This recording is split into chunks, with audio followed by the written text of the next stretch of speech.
Coming up next on Headline Humboldt, the combination of recent earthquakes with the storm this past week has pushed Rio Del's sewage system to the brink. We'll have an update on the storm and earthquake recovery efforts coming up next. Also, we sit down with Michael Kauffmann to talk about his new and exhaustive natural history of the Klamath Mountains, co-edited with Justin Garwood and published by Backcountry Press. Coming up now on Headline Humboldt.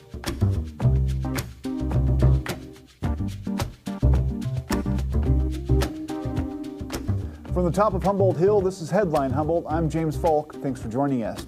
Over the last couple of weeks, nature has flexed her muscles and reminded us all who remains in charge, whatever our delusions otherwise. I've been reading a lot these past few weeks about entropy, the scientific term that describes the ongoing struggle between order and chaos. As a species, as a planet and biosphere, we're forever suspended in the midst of a glorious and uncontainable descent from the perfect order of an initial singularity to the eventual heat death of the universe. Cheerful, huh? On that journey, nature is allowed to deploy intricate and complicated systems in furtherance of this process. Those creations form us, our world, the Milky Way galaxy, and more. We forget sometimes that we aren't the culmination of this evolution, but rather one more tool toward its execution. Long story short, we shouldn't take the disruption of these past 2 weeks personally. Rather, we should take comfort in the fact that we are subsumed and participate in an effort that is so much bigger than all of us. Now, if we could only translate that belonging into federal emergency aid. Tonight, we interview a man who has just edited a book that outlines in extreme detail how the power of nature has shaped the Klamath Mountains. His book, The Klamath Mountains, A Natural History, is an impressive collection of scholarship and gorgeous design. But after this conversation, stay tuned for an update on how the North Coast is handling this recent avalanche of disasters, including an interview with Humboldt County 2nd District Supervisor Michelle Bushnell. Michael Kauffmann, owner of Backcountry Press, joins us now. We're here with Michael Kauffmann, an author of a new book, and we're excited to have him here. His book is The Klamath Mountains, A Natural History, and it is a beautiful volume, lots of great material, and a lot of really fantastic graphics and maps and everything you could possibly think you need to understand or learn anything about the Klamath Mountains. So thank you, Michael, for coming in. Yeah, thanks for having me. Yeah, no problem. So, I'm fascinated by this natural history genre.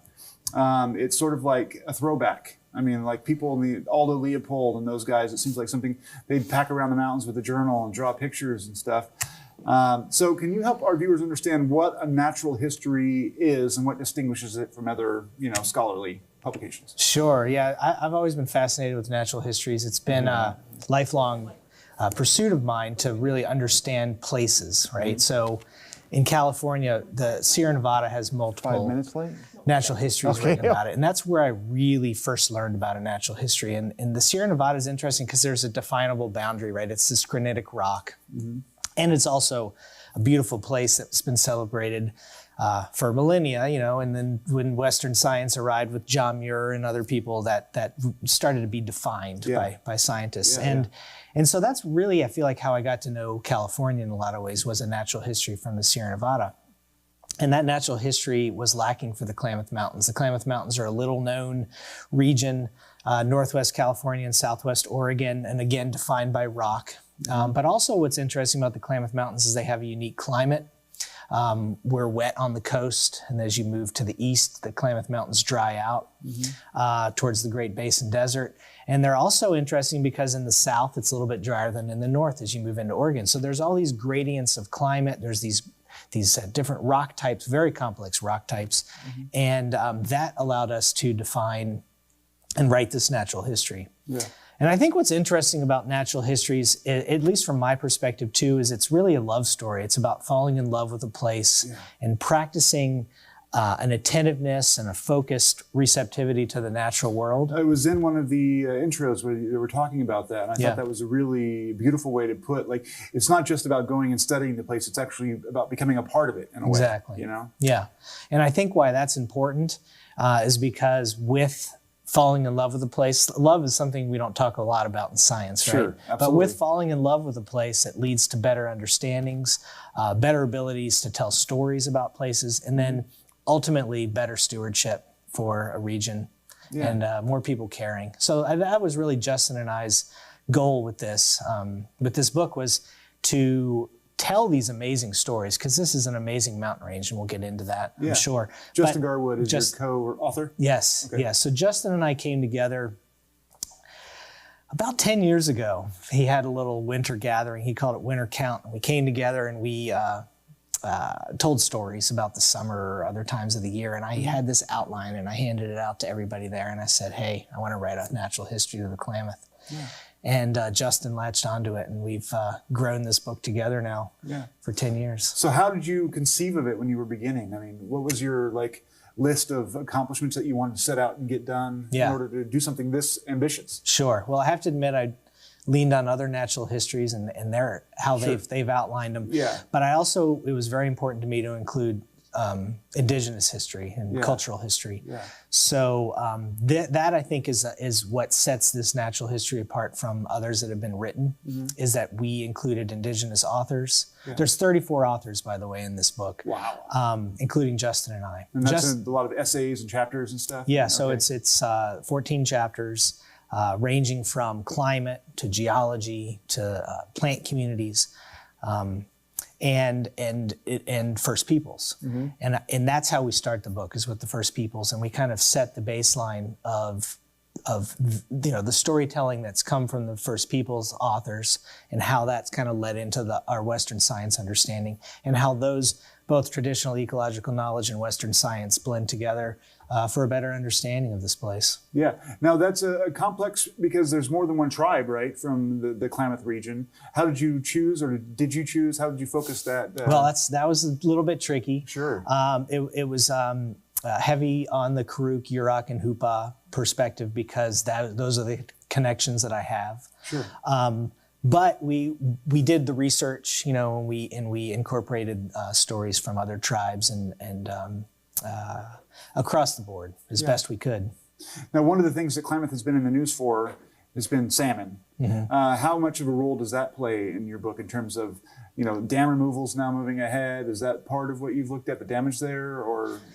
Well, so that's an interesting question. There's kind of two pieces to this, understanding what the Klamath is. There's the Klamath River watershed, which is huge, which extends way past Crater Lake into the upper Klamath Basin of Modoc County and, eastern Oregon. But what's interesting is the Klamath Mountains the Klamath River actually cuts through the Klamath Mountains. And that's unusual in mountain ranges, to have what it's called a water gap.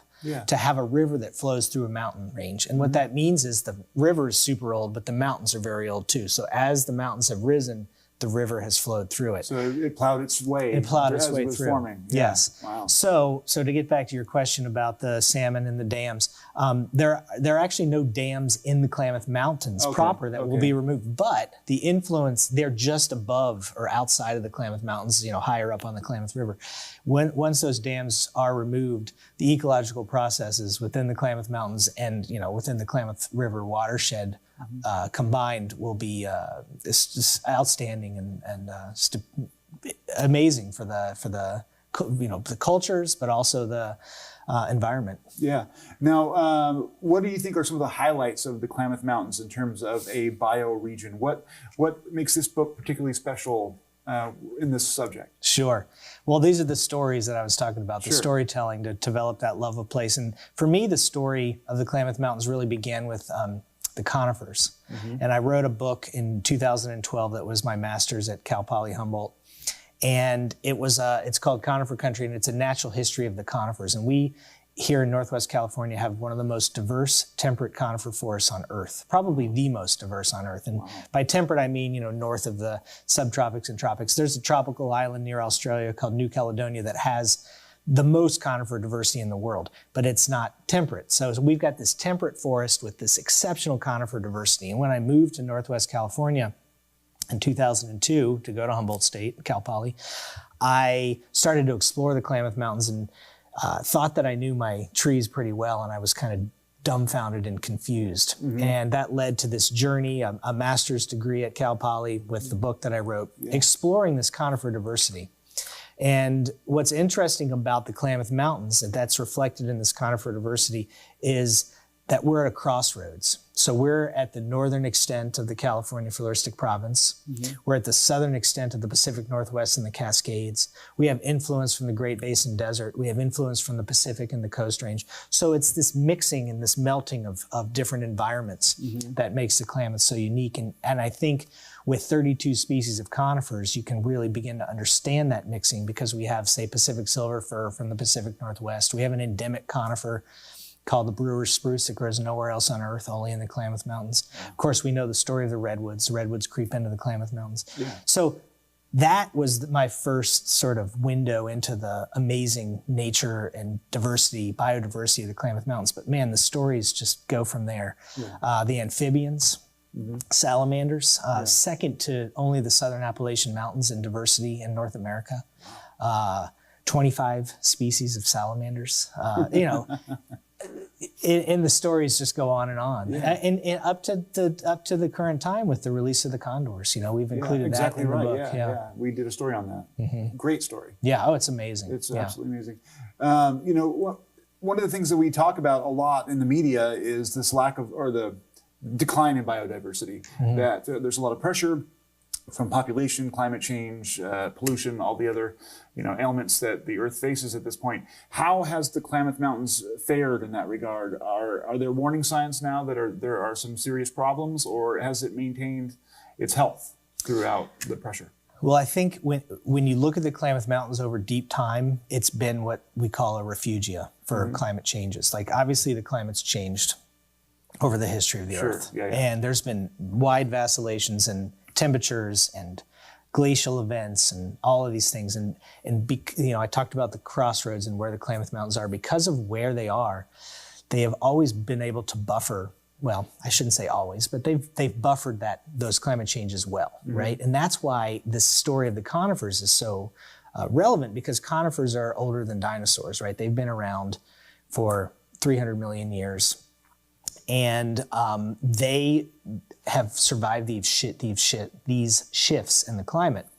And with those shifts, glacial events have come south. Trees have been able to survive here. People like to call it a museum, right? Over deep time, things have found the Klamath, they've enjoyed the Klamath Mountains, and they've stayed here. So what does that mean for current climate changes, events, and shifts? In general, I feel pretty good about the Klamath continuing to be that buffer. Now, obviously, there's things that are unforeseen, like these large, massive wildfires that we've seen. Absolutely. I have researched several tree species and distributions with the Forest Service and the California Native Plant Society, and worked together to understand those distributions. And several of these conifers, I've thought, they're going to be fine on these high elevation north-facing slopes, tucked in where there used to be small glaciers and these lake basins. And some of those have burned in recent years, but it's been small scale at this point. So the short answer is the Klamath Mountains are still, and I think will continue to be, a refuge through climate change, but we always have to keep adjusting our understanding. Absolutely, yeah. Now, you're an educator and you're also a parent. You mentioned this just a few minutes ago, this focus on place. And I think that, you can see it in modern urban planning as well as anywhere else, that we've kind of got this monoculture thing that's going on in our society. I think that one way to break through that, or to make people sort of be more, mindful of where they're at in their region, is to pay more attention to nature. How important do you think it is for that to occur, and how would you encourage people in their own lives to sort of begin to experience place on a deeper level, rather than just passing through it on your way to work or home? That's a great question. That's my top level goal in life, is to connect people to the natural world. I've been an educator since I left college in 1996, and I've focused on environmental and outdoor education. I've worked for Fortuna Elementary School District for 20 years now, but it's always been my goal to get kids outside, to develop place-based curriculum around science. So, the long and the short of it is, we have a lot of great resources in Humboldt County. There's really dynamic teachers that take kids on exciting field trips. I've developed curriculum with Save the Redwoods League. Teachers are using our curriculum to develop that love of the redwoods, that sense of place for the redwoods. But as a whole, as a community, we're really lucky here in Humboldt because we do have nature at our fingertips. Absolutely. And I'm actually working, the next book that I'm working on is with First 5 Humboldt, and it's a hiking guide for kids and families. She's a good friend of mine. Yeah. And we're working on it with Reese Hughes, who's another local author, great guy. And we've worked in scavenger hunts. We've worked in nature activities into this book. Yeah. So maybe that's and it's going to be free from First 5 Humboldt for families. So that's that might be a great first step or reaching out to me. I mean, why not? I've got a lot of other resources for place-based and exciting lessons and activities in nature. So now, we have a couple minutes left. How would you describe your partnership with Justin? I want to make sure he gets credit for what he's done. It's been one of the best bonding experiences of my life working with this guy. Like he and I were just like on similar goals and paths for this. He's a much more rigorous scientist than me. He digs into the data and he finds patterns in the data, and the graphs that he's been able to create in here are astounding. But I think what I do to balance that is I'm able to connect. Science is interesting, right? We've got these scientists that make amazing discoveries, but they have a hard time conveying that information to the general public. And I really feel like that's one of my skill sets that I bring to the table. Science communicator. I'm a science communicator, right? Yeah. So I've been able to take scientific papers and create more accessible artistic graphics. Like we have a climate change graph that shows what's happened since the end of the Pleistocene over the last 14,000 years and what the patterns in the mountains look like. And that's based on these sediment cores, right? So there's a scientist,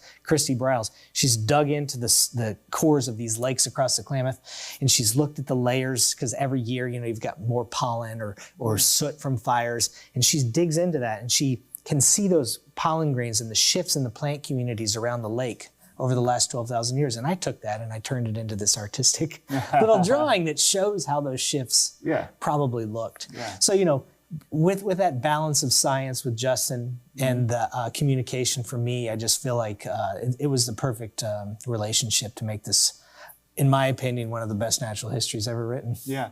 So we have a minute left. Real quick, it's the Klamath Mountains and Natural History. It's written by Michael Kauffmann and Justin Garwood. If people want to buy it, is it available on Amazon? How should they go about finding it? Well, it is on Amazon, but I'll just say I have to ship them to New Jersey and then they come back here. Okay. So obviously we want to support local bookstores. They're in all the bookstores. They're in the co-op, the Eureka Natural Foods, and online at backcountrypress.com. Awesome, sir. Thank you so much for coming in. I appreciate it, and it's a pleasure to talk to you. Thanks. Thank you. We'll be right back after this short break.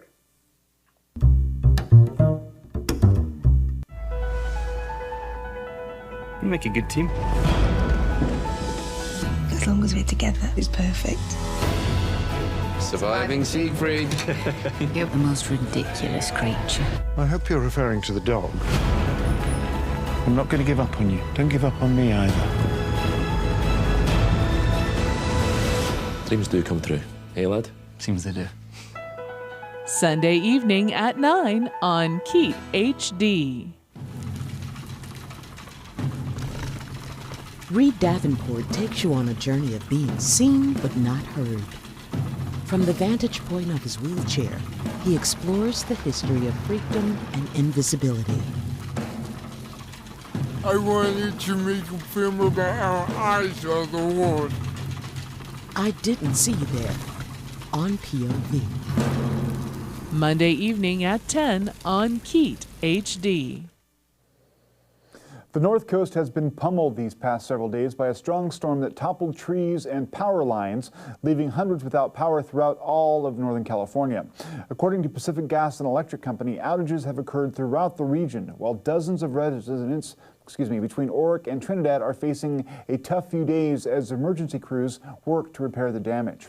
A call to PG&E seeking comment was not returned by deadline. At one point, the storm closed several major roadways in Humboldt County, including 101. According to the local news blog, The Red-Headed Black Belt, a stretch of mobile homes and RV parks may not see their power restored until later this month. The site reports that several of those residents are acutely impacted as their health and well-being hinge around powering devices that help keep them alive. Most of the other outages have been fixed or are likely to be repaired by Saturday. The town of Rio Dell, already reeling from the recent earthquakes that left many residents without safe homes to live in, suffered even worse conditions this week after a heavy storm hit Humboldt County. According to the Lost Coast Outpost and confirmed to the Headline Humboldt by 2nd District Supervisor Michelle Bushnell, heavy rainfall infiltrated outdated sewer pipes that had been damaged by the quakes, leading to a spill of wastewater from at least one city manhole near the city's treatment plant. The spill was mostly made up of stormwater and not untreated sewage. Rio Dell officials have reportedly notified the California Office of Emergency Services of the spill, warning in particular about its potential impact on the Eel River. Part of the problem, reports the Outpost, is that the pipes used to take water to and from the city's new wastewater treatment plant are made of concrete and other materials that are prone to break in violent earthquakes. The city currently has a project proposal before the State Water Board to replace that piping.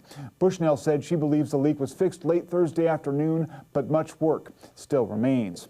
Despite the heavy damage that's keeping people out of their homes in Rio Dell and throughout that region, Humboldt County will not see aid from the Federal Emergency Management Agency. Supervisor Michelle Bushnell explained that the total loss suffered in Humboldt County over the past 2 weeks does not meet the threshold for federal disaster aid to kick in. We spoke to Bushnell late this morning from her car in Rio Dell as she worked tirelessly to ensure that the needs of her constituents were being met. She pointed out that Rio Dell suffered more damage from aftershocks than it did from the actual initial quake. Okay, hi everybody. Thanks for having me. So Rio Dell particularly, they had two very traumatic earthquakes that affected a lot of the housing, the water infrastructure, the sewer infrastructure. So there are currently around 74 red tagged homes and about 102 yellow tagged homes, which have entry or precautionary entry. The county has set up the JIC line 411-5000. If you are not having or don't have housing, please call that number so that we can get you into some kind of shelter. They are, recovering and trying to do the best they can and trying to identify, houses that could be easy fixes and try to get those people back into their homes, of course, without having a FEMA level disaster. The money is always an issue. So is that a process that you guys are undergoing to try and get that FEMA declaration, or how does that look? No, it doesn't look like we're going to reach FEMA disaster levels, which is a money criteria at this time. It's not going to happen. We don't reach the levels that we need to for FEMA. It's a matter of loss, right? It is a matter of loss throughout the county. Yeah. So, in any disaster county, the losses are counted by county, not by jurisdiction. So we just haven't reached that threshold and don't anticipate that we will. Okay. We had the major earthquake first, and then we had an aftershock afterwards. Can you talk a little bit about how that aftershock exacerbated the problems created by that first earthquake? Sure. So first of all, the first earthquake on the 20th seemed to shake more east to west. And then the second earthquake it was New Year's Day, shook north to south. And so there seemed to be more damage in the Rio Dell area on the second earthquake with the north to south shaking. They actually lost more homes or have more homes red tagged from that second quake. And then, as you know, probably last night we had about 4 o'clock this morning, we had another aftershock of 3.5. It was centered towards the Eureka area, and it doesn't seem to be any damage from that, thank goodness. Okay. Now, there seems to be, I've seen reported that there's a little bit of a sewage system issue with some, tainted water coming out of manhole covers. Can you inform us or update us on what that situation is? So I don't have a lot of the information, but yes, they did have a little bit of a sewage issue going on. 2 days ago, they reached out to Ryan Derby, our OES, for some help to get some staff down there. The thing that's going on now in Rio Dell is their staff have been working 20 days around the clock and they're exhausted. Sure. So they did get Humboldt Bay water came down and are helping them. I think the issue is taken care of as of yesterday afternoon, but I haven't checked this morning. Okay. Now, one thing that people might be wondering is that, we had earthquakes in 1992, and we've had a lot of earthquakes since. It seems like Rio Dell often bears the brunt of a lot of the disasters. Is there any particular reason why that's been the issue, do you think? I think so. In 1992, Scotia was more the issue with after the earthquake. They got fires there with, I think it was gas. I can say, with the epicenter being inland and not coastal and really close to the Rio Dell area, a lot of those homes there are older and they are on pier blocks or perimeter foundation, not on slabs, and that seems to have affected the way a lot of the structures in Rio Dell itself reacted. I can't say for sure, but Scotia has older homes as well, and it wasn't as affected as much. So I just think that the epicenter was closer to the Rio Dell area. Yeah, interesting. Now, how would you say that your constituents have reacted to the crisis? I mean, obviously, a lot of people are unsettled, but there's also a lot of generosity and a lot of camaraderie among people down there. How would you grade the reaction so far? So first of all, the entire community and probably entirety of Humboldt has a little bit of PTSD with this wind. People, their houses were shaking with the wind event and just, scaring people. But the generosity from the outlying communities into Rio Dell and Fortuna area have been enormous, and people have been working around the clock, getting them items that they need and just really stepping up. There's been some contractors that are willing to go in to Rio Dell and Fortuna area and fix their homes and get them back into their houses, which is really what we need to do, is get people back into their homes. There's nothing worse than being put out of your home, especially in the winter. And right before Christmas, or right after Christmas. Yeah. Yeah. So we have about a minute left. I mean, is there any message that you'd like to get out to the residents of Rio Dell to let them know any vital information that may help them deal with whatever they may be dealing with? Just to call the JIC if you're experiencing any kind of shelter issues or need help. That is a really good pathway. Also, with the storm that came in, the 2nd District itself took a big brunt. The high tides and the big swells out in Shelter Cove, we have some damage out there. So, we have a little bit of a breather today, and take a deep breath, and we're going to get a lot of rain and water in the next 10 days. Try to get your houses tarped, especially in Rio Dell, and the earthquake more prominent areas. What they found yesterday and the day before now was the leaky roofs that came in. So if you need help, call your local fire department or volunteer department, call the JIC line, and we're here for you. We just need to know. Try to be patient with the PG&E. They're trying to get it on, but there are so many issues. They're working as fast as they can. That's it for tonight. Thanks for joining us. And as she said, remember to stay prepared. We're looking at the strong likelihood for continued wet weather over the next 2 weeks to 10 days. Stay tuned. Stay informed.